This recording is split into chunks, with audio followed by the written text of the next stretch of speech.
Hey everyone, welcome to the demo scene for the Bats Pack PBR. This is a package that has 3 bats, all of different looks, 3 different looks.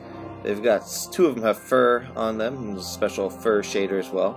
So they start out here in this sleeping pose, so we'll go over the animations in a bit, but just with all my demo scenes there are different lighting setups, so you can see what they would look like in a sunset, front directional light, point lights as if they were in like a dungeon or a cave or something, and you had lights around them, colored lights so you can see how they react to the colors, and here you can see the fur. You can actually zoom in a little bit and we'll see it more in a bit, but there you can see the fur here.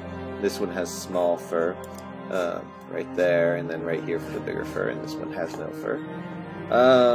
So we'll zoom out again here and we'll rotate it slowly, and we have a spotlight from the top down. So we're going to sit with the daytime lighting probably.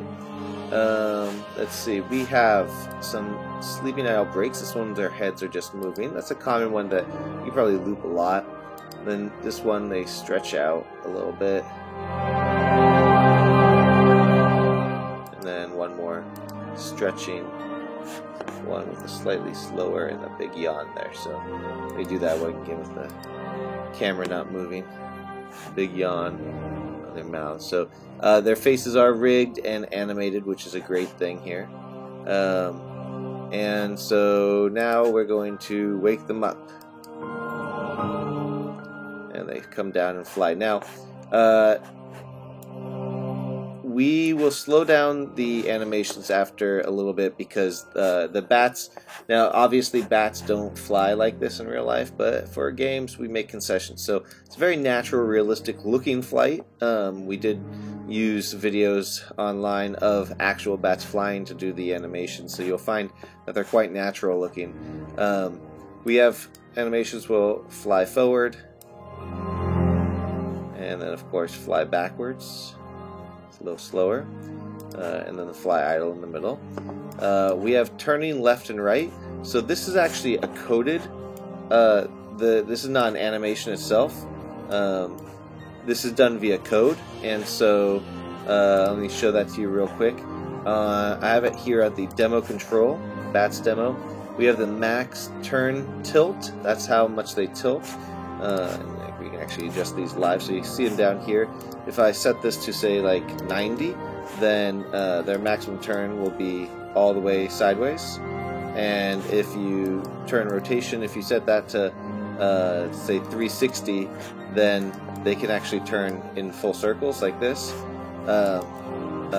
And depending what you set this at is how they'll turn.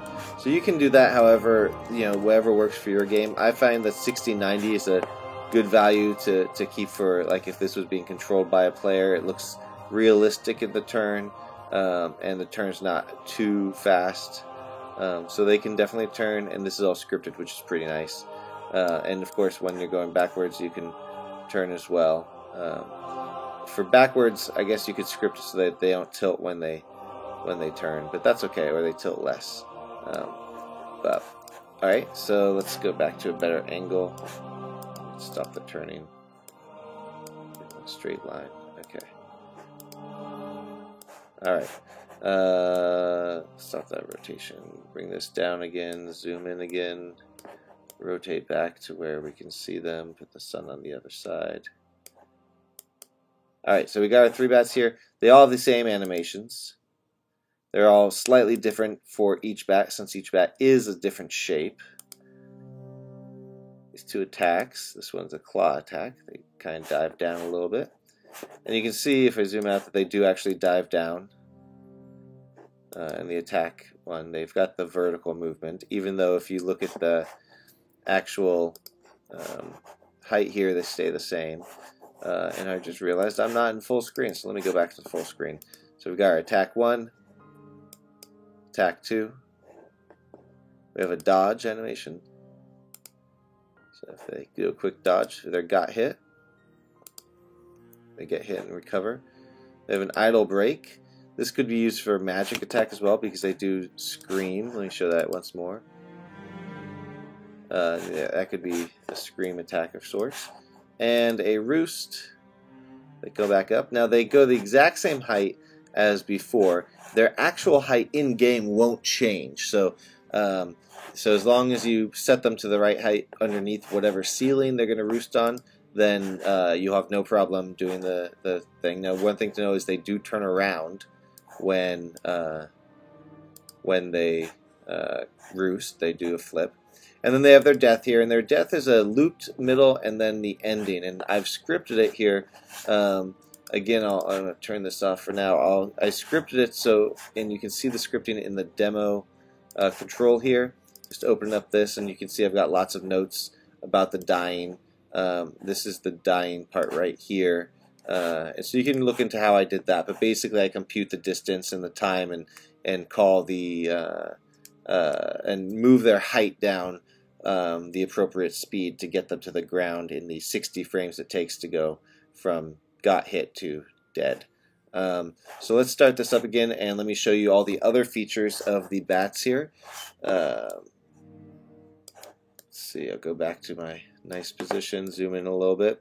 So we do have different texture sets. All of these textures come with the application or the character and the Substance files, the Substance Painter files, which you can use to create your own textures if you'd like, in the Substance Designer if you so choose to use that.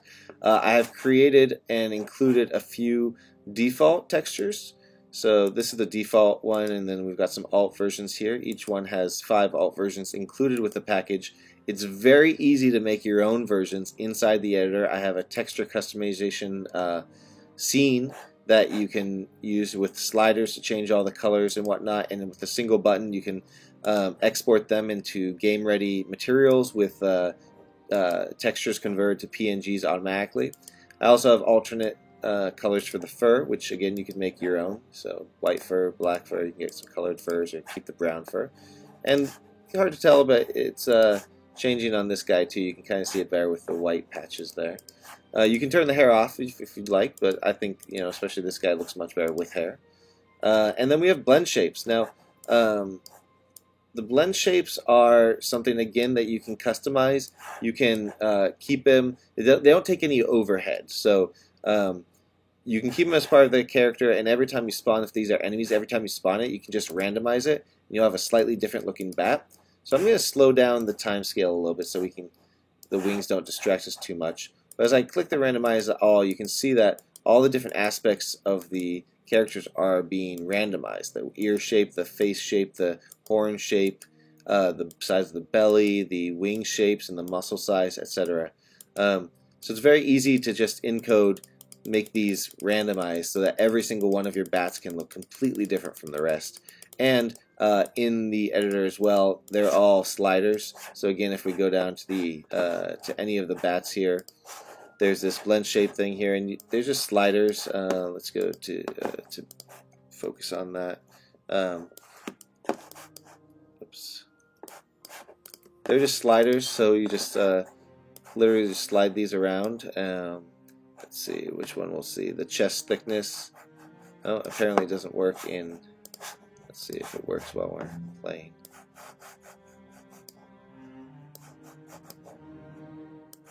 There we go.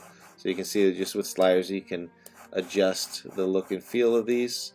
Ear size. So what you can do whatever you think works for your game, or I like just to randomize it so that every time it's always just different.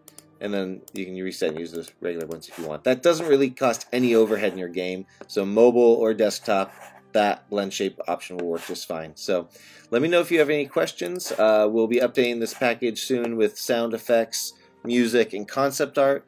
But for now, everything else, the source files and the texture customization and the blend shapes are all ready for you and ready for your game. Have a great day, everyone. Thanks.